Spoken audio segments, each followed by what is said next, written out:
Assalamualaikum warahmatullahi wabarakatuh. Salam sejahtera bagi kita semua, dan Rahayu, Sagung Dumadi. Selamat datang kembali di saluran Jendela Azmi, sebuah ruang tempat kita membedah tabir antara sejarah, mitologi, dan kedalaman spiritualitas tanah Jawa.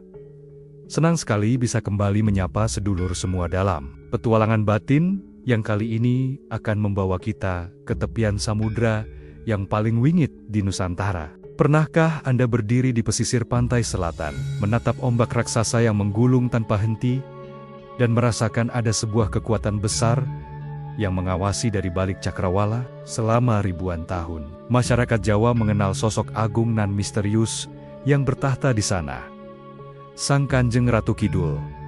Beliau adalah simbol kekuatan purba, penguasa elemen air, dan pemegang kunci gerbang gaib Laut Selatan, yang kekuasaannya diakui bahkan oleh roja-roja besar di tanah ini.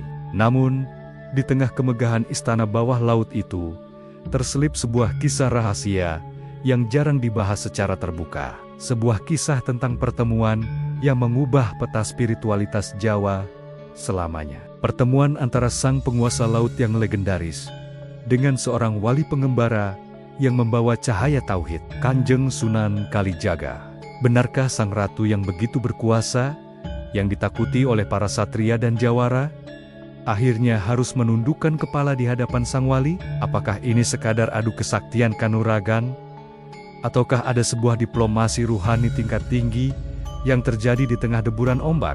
Sebelum kita menyelami lebih dalam ke dasar samudra rahasia ini, saya ingin mengajak sedulur semua untuk bergabung dalam perjalanan kita. Jika Anda mencintai sejarah yang syarat makna dan ingin terus menggali kearifan lokal Nusantara, silakan tekan tombol subscribe, berikan like, dan nyalakan lonceng notifikasinya. Kehadiran Anda di kolom komentar nanti akan menjadi bagian dari jalinan silaturahmi kita dalam merawat warisan leluhur. Mari kita mulai penelusuran ini dengan hati yang jernih.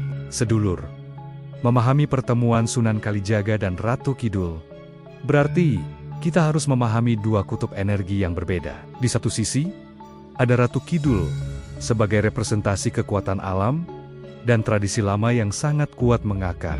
Di sisi lain, ada Sunan Kalijaga sebagai sosok wali yang paling mahir melakukan akulturasi, yang tidak datang untuk menghancurkan, melainkan untuk mewarnai.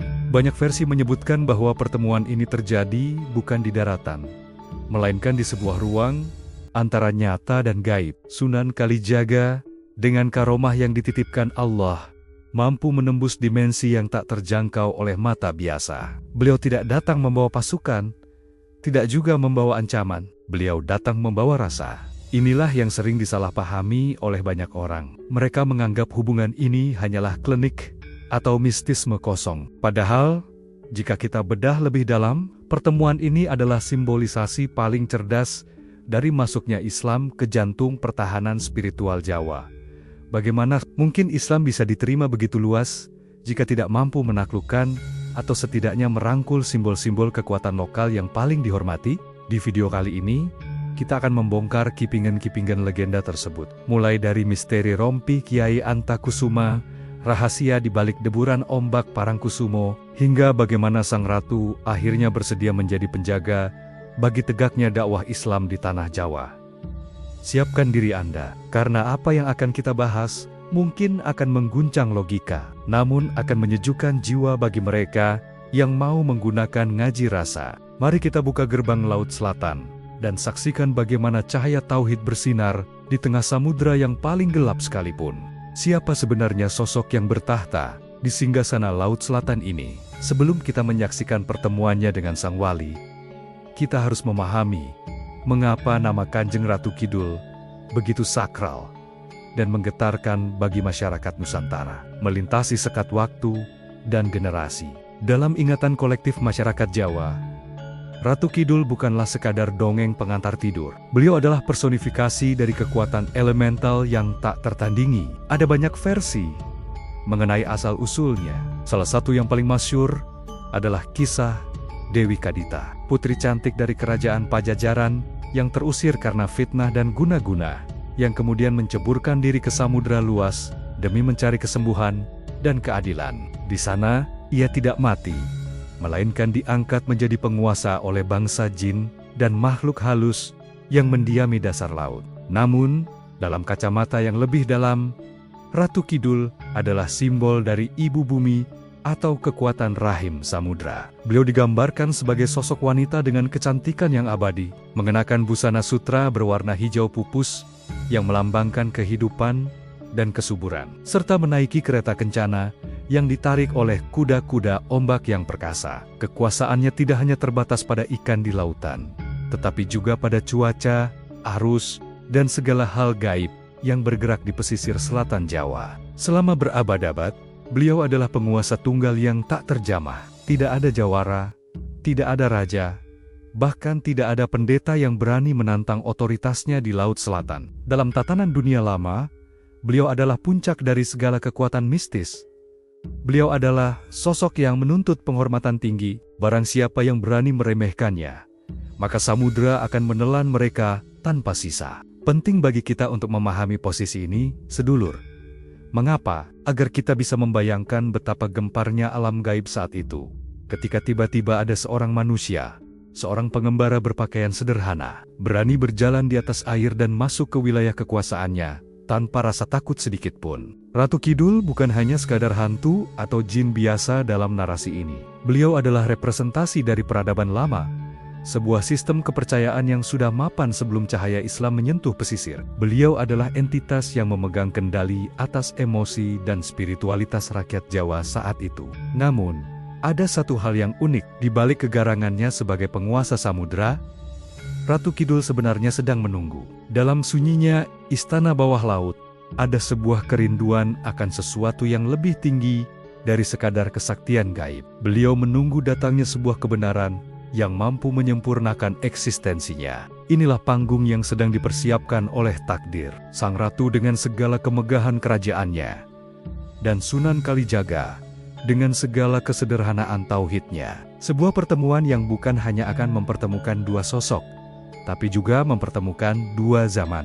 Bagaimana reaksi pertama Sang Ratu ketika merasakan kehadiran getaran zikir Sunan Kalijaga yang mampu menenangkan ombak yang paling ganas sekalipun? Maka, di tengah riuhnya pembangunan Masjid Agung Demak dan penyebaran syariat di pesisir utara, Kanjeng Sunan Kalijaga justru melangkah ke arah yang berlawanan. Beliau membelakangi keramaian kota dan berjalan menuju selatan, menembus hutan belantara, melintasi perbukitan kapur yang tandus, hingga akhirnya sampai di tepian samudra yang deburan ombaknya terdengar seperti rintihan bumi. Mengapa sang wali harus melakukan perjalanan sejauh itu? Apakah dakwah di utara belum cukup? Sedulur, Sunan Kalijaga adalah sosok yang sangat peka terhadap sasmita atau tanda-tanda gaib. Beliau menyadari bahwa untuk mengislamkan tanah Jawa secara utuh, Islam tidak boleh hanya berhenti di permukaan syariat. Islam harus masuk ke relung batin yang paling dalam, ke tempat di mana ketakutan dan penghormatan terbesar masyarakat Jawa bersemayam. Dan tempat itu adalah Laut Selatan. Namun, Sunan Kalijaga tidak datang dengan kemarahan atau niat menghancurkan. Beliau tidak membawa pasukan atau senjata tajam untuk menaklukkan istana gaib tersebut. Senjata yang beliau bawa adalah rasa dan ketauhidan yang telah mencapai puncaknya. Beliau melakukan persiapan batin yang luar biasa, berat sebuah riadah atau laku spiritual untuk membersihkan cermin hatinya agar mampu memantulkan cahaya Tuhan di tengah kegelapan mistis samudra. Konon, sebelum pertemuan agung itu terjadi, Sunan Kalijaga melakukan tapa kungkum atau meditasi di dalam air di pertemuan antara sungai dan laut. Beliau menenggelamkan egonya, mematikan hawa nafsunya, dan hanya menyisakan satu getaran di dalam dadanya. Zikir yang tak terputus kepada Allah Azza wa Jalla. Beliau ingin membuktikan bahwa kekuatan apapun yang ada di alam semesta ini, sekecil apapun itu, tidak akan pernah bisa bergerak tanpa izin dari Sang Maha Pencipta. Perjalanan ini adalah misi diplomasi spiritual yang paling berisiko. Jika beliau gagal menjaga kesucian hatinya, beliau bisa terseret ke dalam pusaran energi gaib yang menyesatkan. Namun, jika beliau berhasil, maka beliau akan membuka jalan bagi sebuah sejarah baru, di mana kekuatan lama yang selama ini menjadi Tuhan di pesisir selatan, akhirnya akan bersedia menjadi abdi bagi tegaknya kalimat tauhid. Langkah kaki Sunan Kalijaga di atas pasir yang basah bukan sekadar langkah manusia biasa. Setiap jejaknya adalah doa, setiap tarikan nafasnya adalah zikir yang sanggup menggetarkan pilar-pilar istana bawah laut. Alam semesta mulai bereaksi. Langit di atas Samudra Hindia yang tadinya cerah, perlahan berubah menjadi kelabu. Angin bertiup lebih kencang, membawa aroma garam dan bunga melati yang bercampur menjadi satu. Di kejauhan, di tengah gulungan ombak yang setinggi pohon kelapa, sesosok cahaya hijau mulai tampak mendekat. Sang ratu telah merasakan kehadiran sang wali. Beliau merasa terusik sekaligus penasaran. Siapakah manusia ini yang berani membawa cahaya begitu terang ke wilayah kegelapannya? Siapakah manusia ini yang zikirnya mampu membuat singgasananya bergetar hebat?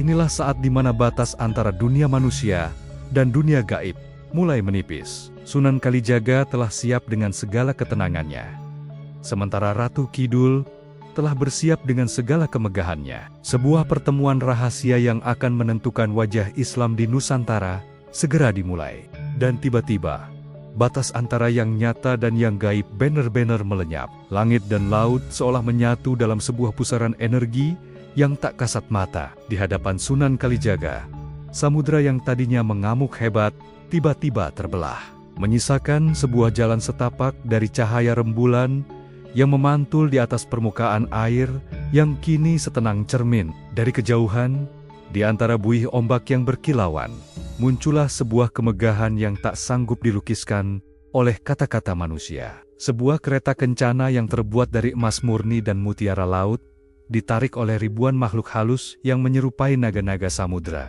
meluncur deras menuju tempat sang wali berdiri. Di atas kereta itu, bertahtalah Kanjeng Ratu Kidul. Dalam segala keagungannya, busana hijaunya yang terbuat dari sutra alam gaib, berkibar ditiup angin, memancarkan aura wibawa yang sanggup membuat nyali satria manapun luluh lantak. Sang ratu menatap Sunan Kalijaga dengan tatapan yang tajam, dingin, namun penuh dengan rasa heran. Beliau terbiasa melihat manusia datang ke pesisirnya untuk meminta kesaktian, kekayaan, atau sekadar bersujud memohon perlindungan. Namun pria di hadapannya ini sangat berbeda. Sunan Kalijaga tidak membawa sesaji, tidak membawa dupa, dan tidak pula bersimpuh memuja. Sang wali justru berdiri tegak di atas permukaan air, seolah-olah hukum gravitasi bumi tidak berlaku baginya. Wajahnya tenang, matanya terpejam lembut, dan dari bibirnya mengalir zikir yang begitu halus, namun bergetar sampai ke dasar samudra. Dengan suara yang menggelegar seperti guntur, namun tetap memiliki kelembutan seorang wanita, sang ratu bersuara, "Wahai pengembara berbaju takwa, siapakah engkau yang berani menembus gerbang kerajaanku tanpa izin? Tidakkah engkau tahu bahwa di tempat ini, akulah hukumnya? Tidakkah engkau tahu bahwa satu jentikan jariku saja bisa menyeret seluruh ragamu ke dasar palung terdalam?" Sunan Kalijaga perlahan membuka matanya. Tidak ada ketakutan di sana. Yang ada hanyalah pancaran kasih sayang yang tulus. Beliau tersenyum, lalu menjawab dengan suara yang pelan, namun mampu membungkam deru ombak. "Duhai sang penguasa laut, aku datang bukan untuk menantangmu. Aku juga tidak datang untuk mengemis kesaktianmu. Aku hanyalah seorang hamba yang membawa amanah dari Sang Maha Pencipta untuk menyampaikan salam kedamaian kepada seluruh penghuni alam semesta." Sang ratu terdiam. Selama ribuan tahun bertahta, belum pernah ada suara manusia yang mampu masuk ke relung sanubarinya dengan getaran yang begitu mendalam. Beliau mencoba mengerahkan segala ilmu kadigdayan dan mantra penunduk yang dimilikinya. Beliau mencoba mengguncang batin sang wali dengan penempekan-penempekan gaib yang mengerikan, hingga gadon-godon keindahan dunia yang tak terlukiskan. Namun, semua itu mental, seperti debu yang tertiup angin. Sunan Kalijaga tetap berdiri tak tergoyahkan. Beliau menunjukkan apa yang disebut sebagai siri tauhid. Beliau membuktikan bahwa ketika seorang manusia benar-benar telah fana atau lebur di dalam kehendak Allah, maka tidak ada satupun kekuatan di alam semesta ini, baik itu jin, setan, maupun penguasa gaib yang mampu menyentuhnya tanpa izinnya. Benturan dua cahaya ini menjadi sebuah pemandangan yang epik. Cahaya hijau zamrud dari sang ratu yang penuh dengan energi magis purba, berhadapan dengan cahaya putih bening dari zikir sang wali yang penuh dengan kedamaian surgawi. Di titik inilah, Ratu Kidul mulai menyadari bahwa manusia yang ada di hadapannya ini bukanlah manusia sembarangan. Beliau mulai merasakan bahwa kekuatan yang dibawa oleh Sunan Kalijaga bukanlah kekuatan sihir, melainkan sebuah cahaya kebenaran yang selama ini beliau kari-kari di tengah kesunyian samudra.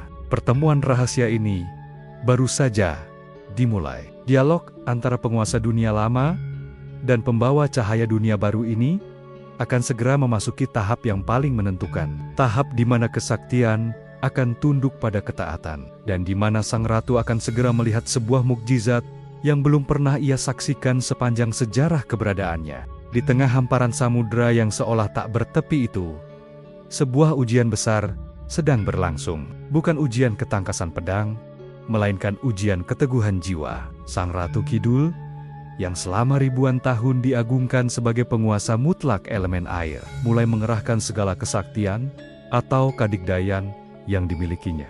Beliau ingin membuktikan bahwa di wilayah ini tidak ada satupun makhluk yang bisa berdiri tegak tanpa bersimpuh di hadapannya. Maka, diperlihatkanlah segala kemegahan gaibnya. Langit yang tadinya kelabu mendadak hitam pekat. Petir menyambar-nyambar membentuk pola naga yang mengerikan di angkasa.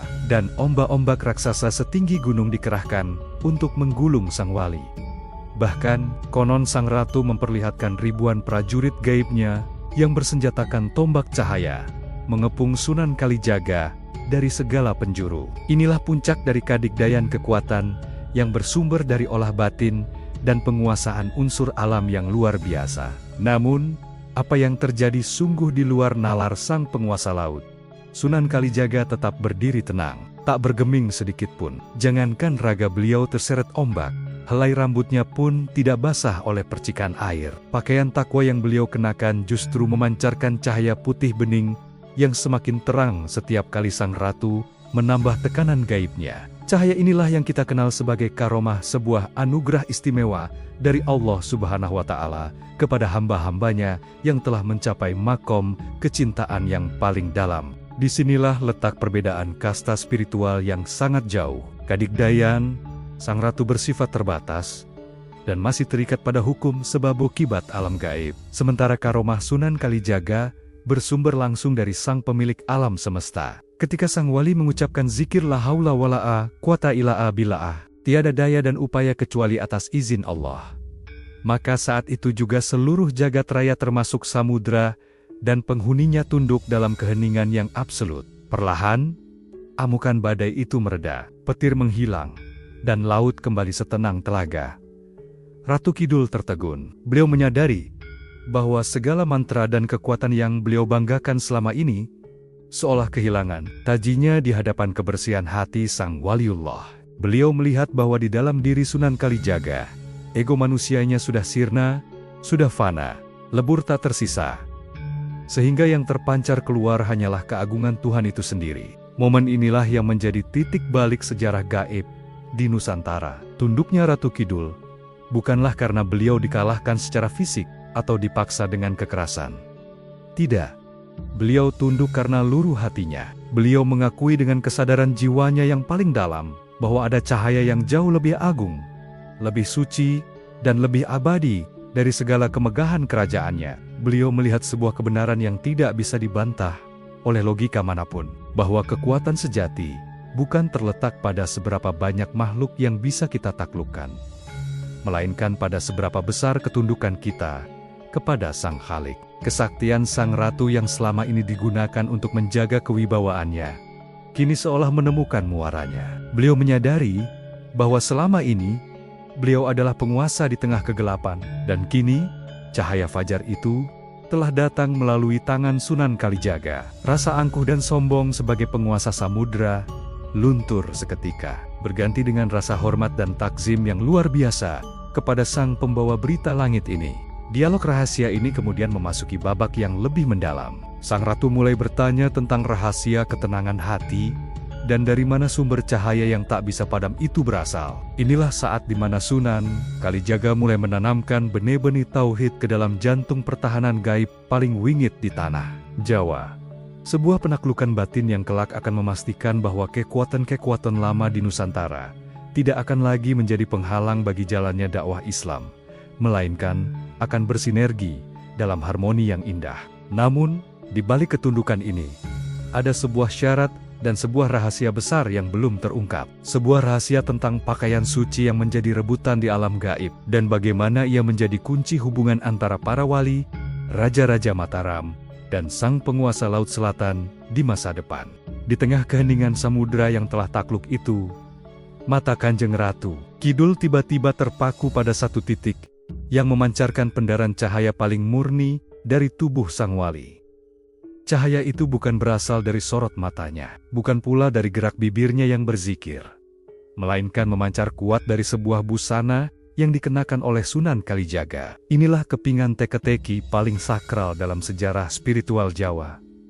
Rompi Kiai Antakusuma, sebuah pakaian yang menurut lisan para sesepuh bukanlah buatan tangan manusia, melainkan anugerah yang turun dari langit saat para wali songo sedang berkumpul di Masjid Agung Demak. Rompi yang terbuat dari kulit kambing yang bertuliskan Rojeraja Tauhid ini bukan sekadar alat pelindung raga, melainkan simbol dari perlindungan Tuhan yang absolut bagi makhluk gaib setingkat Ratu Kidul.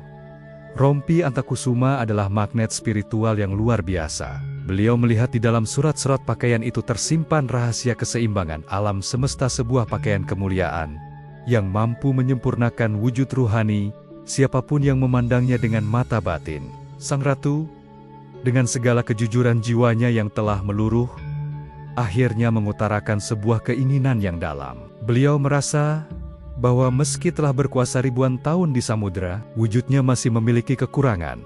Jiwanya masih merindukan pakaian yang mampu menutupi celah-celah kefanaannya. Beliau ingin merasakan setitik saja berkah dari kain suci tersebut, agar keberadaannya di Laut Selatan selaras dengan kehendak Sang Maha Pencipta. Sunan Kalijaga, dengan kearifan yang melampaui zaman, memahami bahwa momen ini adalah kunci dari segala kunci.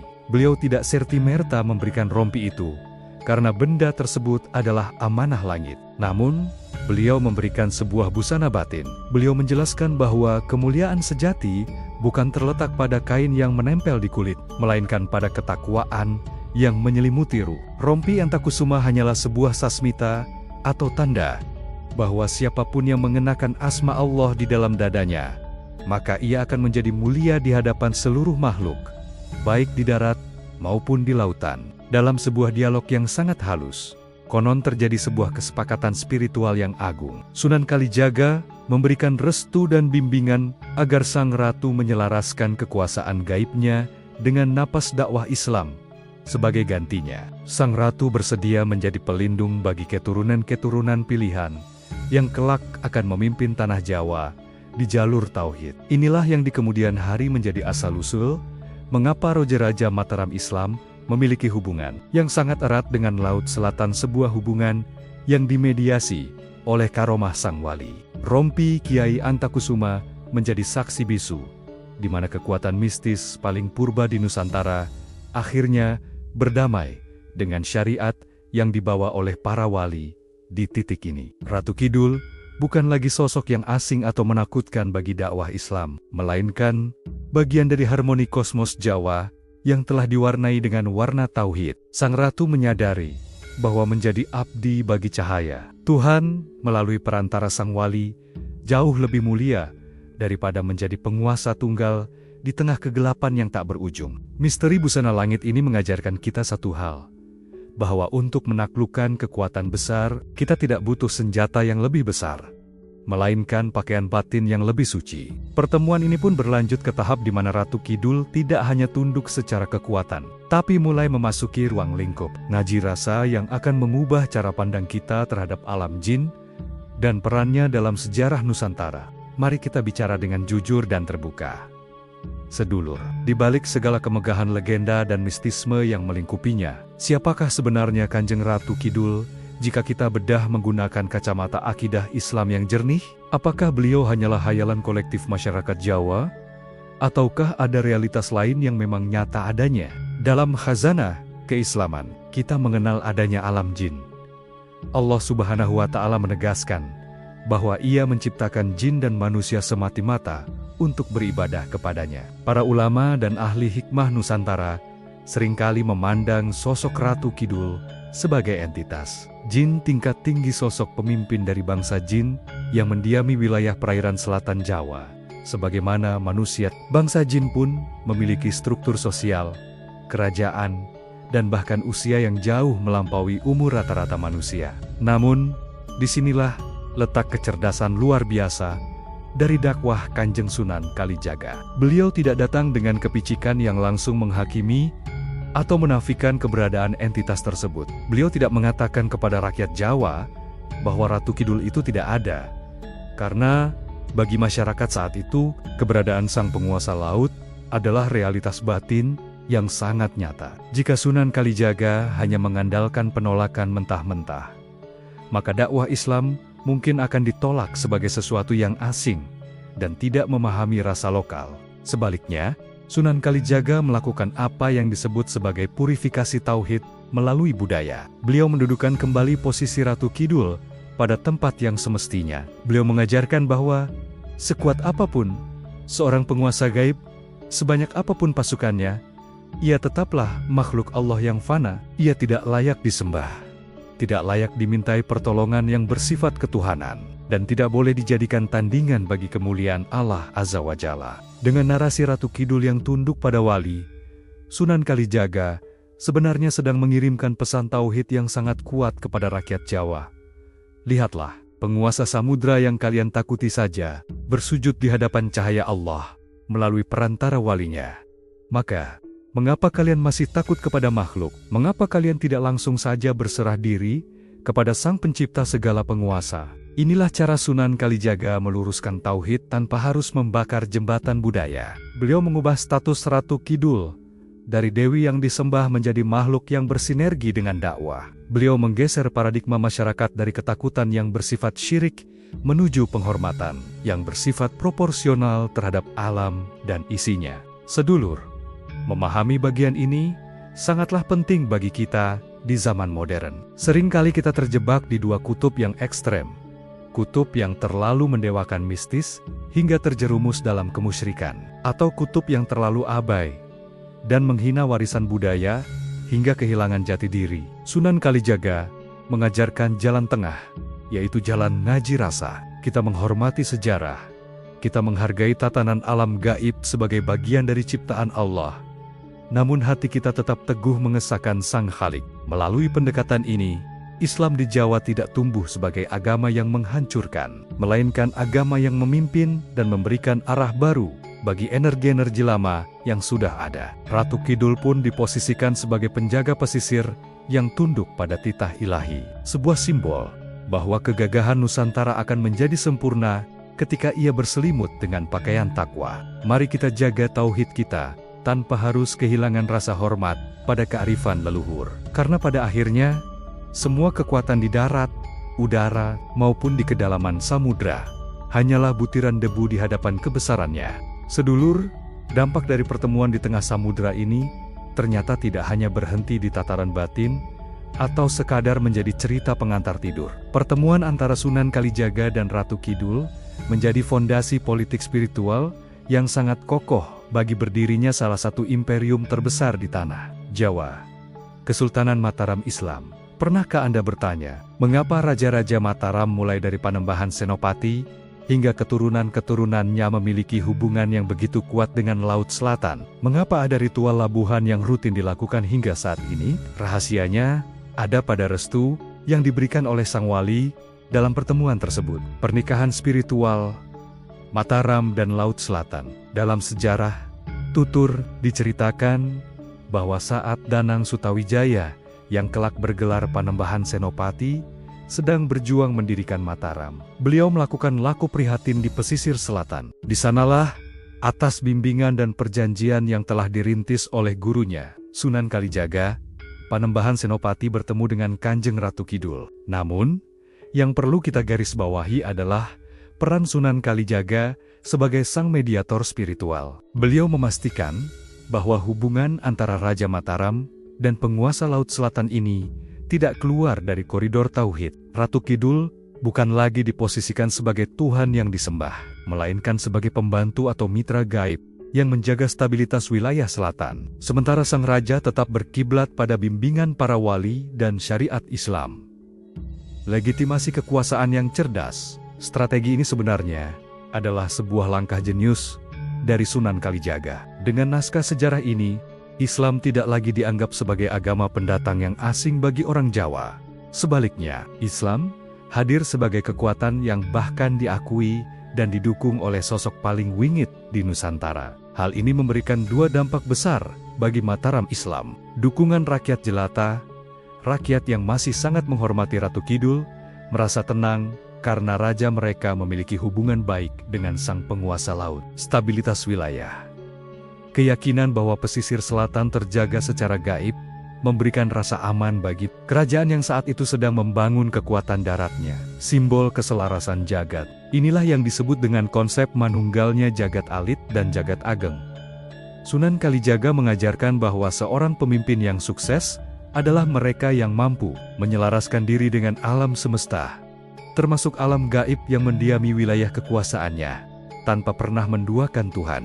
Ritual-ritual yang kita lihat hari ini, seperti labuhan, sebenarnya adalah simbol penghormatan terhadap perjanjian damai tersebut. Ini adalah pengingat bahwa di masa lalu, seorang waliullah telah berhasil mengislamkan pusat energi paling besar di Jawa, sehingga ia tidak lagi menjadi ancaman, melainkan menjadi bagian dari harmoni peradaban Islam Nusantara.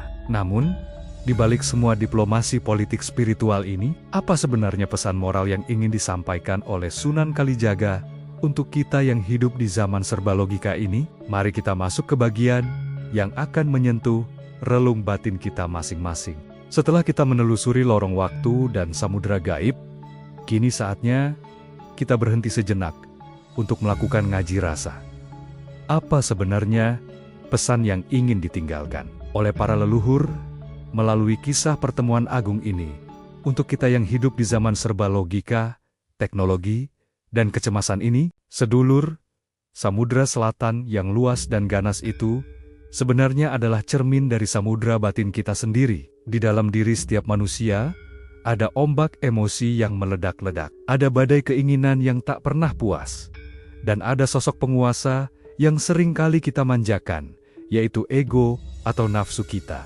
Ratu Kidul dalam konteks ngaji rasa adalah simbol dari segala keindahan duniawi, kekuasaan, dan kekuatan alami yang ada di dalam diri kita. Seringkali, ego kita merasa dialah penguasa tunggal. Ia merasa paling sakti, paling benar, dan ingin semua orang tunduk padanya. Namun, Sunan Kalijaga hadir sebagai simbol cahaya ketuhanan atau kesadaran sejati. Pesan tersembunyinya sangat dalam.